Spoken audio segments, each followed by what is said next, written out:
Sky 3-ലെ ഇഹ്സാൻ അല മുഹമ്മദ് നിങ്ങൾ കണ്ടു കാണും. എൻ്റെ മകനാണ്.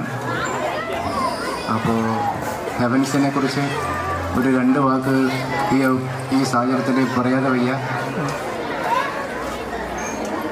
പല രക്ഷകർത്താക്കളെ പോലെയും പിന്നെ നമ്മുടെ ദീനിയായിട്ടുള്ള ഒരു അറ്റ്മോസ്ഫിയർ കിട്ടണം എന്ന് മാത്രമായിരുന്നു ഞാൻ കുട്ടിയെ സ്കൂളിൽ ചേർക്കുന്ന സമയത്ത് ആലോചിച്ചിരുന്നത്. അപ്പോൾ വീടിനടുത്തുള്ള അങ്ങനെ ഒരു സ്ഥാപനമാണ് ഹെവൻസ് എന്ന് അറിയാൻ കഴിഞ്ഞു.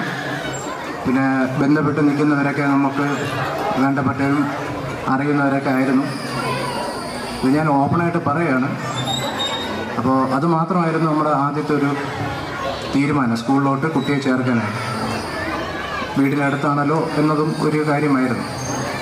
പക്ഷേ നമുക്കറിയാം, നമ്മൾ ഒക്കെ മതവിദ്യാഭ്യാസം, അതായത് ഖുർആനൊക്കെ ഓതി തുടങ്ങുന്ന ഒരു പ്രായം എന്ന് പറയുന്നത് ഒരു 5ാം ക്ലാസ് ആ പ്രായത്തിന് മേളിലോട്ട് വരുമ്പോഴാണ്. അത് ഏത് മതത്തിൽപ്പെട്ടവരായാലും ശരി തന്നെയാണ്. മതവിദ്യാഭ്യാസം എന്നുള്ളത് വലിയ പ്രാധാന്യം കൊടുക്കാത്ത ഒരു കാലഘട്ടത്തിൽ കൂടെയാണ് നമ്മളൊക്കെ പോയിക്കൊണ്ടിരിക്കുന്നത്.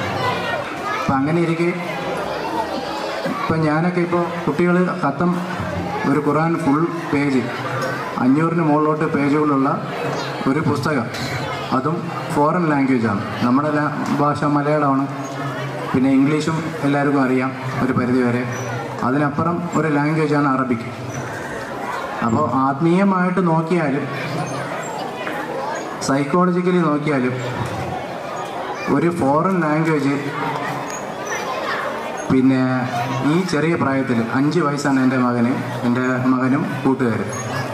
5 വയസ്സാകുമ്പോഴത്തേക്കും ഈ ഖുർആൻ കംപ്ലീറ്റ് നോക്കി വായിക്കുക എന്നുള്ളത് നമ്മളൊക്കെ ഒന്ന് ആലോചിച്ച് നോക്കണം. നമുക്ക് ചുറ്റുമുള്ള കുട്ടികളുണ്ട്, നാട്ടിലുള്ള ഒരുപാട് കുട്ടികളുണ്ട്. അവർക്കൊക്കെ മലയാളം കൂട്ടി വായിക്കാൻ അറിയാമോ, ഇംഗ്ലീഷ് വായിക്കാൻ അറിയാമോ ഈ 5 വയസ്സിൽ? അതിന് പുറമെയാണ് അറബിക്ക് കൂട്ടി വായിക്കാൻ അറിയാമോ ഇല്ലയെന്നുള്ളത് ജസ്റ്റ് ഒന്ന് ആലോചിച്ച് നോക്കുക.